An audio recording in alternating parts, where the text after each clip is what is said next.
Voilà, et c'est maintenant l'heure de notre journal des sports et on commence avec du football, avec la reprise des entraînements pour les équipes qui participeront à la CAN, à la Coupe d'Afrique des Nations. Bonsoir Lise-Laure. Bonsoir. Nous sommes effectivement à 21 jours de cette CAN et de cette édition inédite car pour la première fois, elle se déroulera en été et elle accueillera 24 équipes au lieu des 16 lors des éditions précédentes. Madagascar fait partie de ces sélections qui vont connaître leur première participation. La préparation des Baréas se déroule en 3 étapes et elle a débuté aujourd'hui avec un rassemblement en France, précisément à Lys, une commune située à une trentaine de kilomètres de Paris. Un premier entraînement auquel a assisté Sofiane Ebache et cet après-midi, Karim Baldé. Ambiance rentrée des classes pour les Baréas. Jour 1 de la préparation de Madagascar avant la Coupe d'Afrique des Nations. La plupart des joueurs sont arrivés ici entre la nuit dernière et cet après-midi.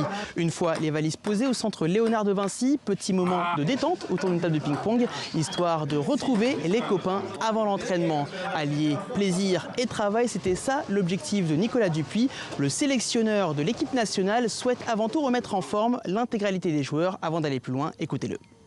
On a cette chance, j'espère, cette chance d'avoir des joueurs qui ont peu joué finalement dans leur club. Je pense à Jérémy Morel, je pense à Faneva, Andrea Tsima ou d'autres. Pour la plupart, ils ont terminé depuis une semaine, 15 jours. Et là, on repart sur une préparation globale, même s'il y a eu un travail individualisé donné par les préparateurs physiques. Là, on travaille en prenant tout à zéro et ayant pour objectif d'être prêt le 22. Le 22 juin, date de l'entrée en lice des Malgaches dans la compétition, ce sera face à la Guinée. En attendant, premier entraînement, ici même en fin d'après-midi à Lys. Au programme, quelques ateliers, histoire de se dégourdir un petit peu les jambes. On a vu 20 des 23 joueurs appelés par Nicolas Dupuis. La préparation se poursuivra dès dimanche avec un match amical au Luxembourg, avant un deuxième amical face au Kenya vendredi prochain. Bon, Lise-Laure, et puis on a appris aujourd'hui qu'il y avait un joueur malien qui a claqué la porte de la sélection. Alors, qu'est-ce qui se passe?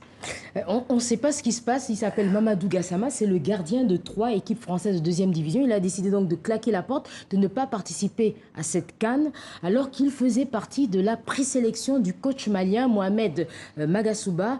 Alors, il semble qu'il voulait qu'on lui assure une place de titulaire, ce que l'entraîneur a refusé. Mais pour l'instant, il ne s'est pas exprimé. Vous allez enquêter? On va enquêter. Bon, Coupe du monde de football des U20 en Pologne, le Mali est en 8e de finale, Lise-Laure. Oui, c'était aujourd'hui la dernière phase de poule de cette Coupe du Monde. Et le Mali, malgré une défaite en fin d'après-midi face à la France, 3-2, s'est qualifié grâce à sa meilleure différence de but. Les Aiglons vont rejoindre en finale le Sénégal, le Nigeria. En revanche, l'Afrique du Sud, qui est donc le 4e pays qui représente l'Afrique, est déjà éliminé. Bon, et puis il y a la Ligue des Champions aujourd'hui, match retour en Tunisie contre qui? Alors, c'est entre l'Espérance de Tunis et le WAC de Casablanca. Le match a débuté il y a, je vois, à peu près 10 minutes. Alors, c'est un match qui est un peu tendu. Au match aller, les deux équipes s'étaient séparées sur un score nul, un but partout. Mais l'arbitre de ce match, qui était un Égyptien, Jehad Kresha, a été suspendu mardi dernier pour une période de 6 mois suite à des protestations de la fédération marocaine.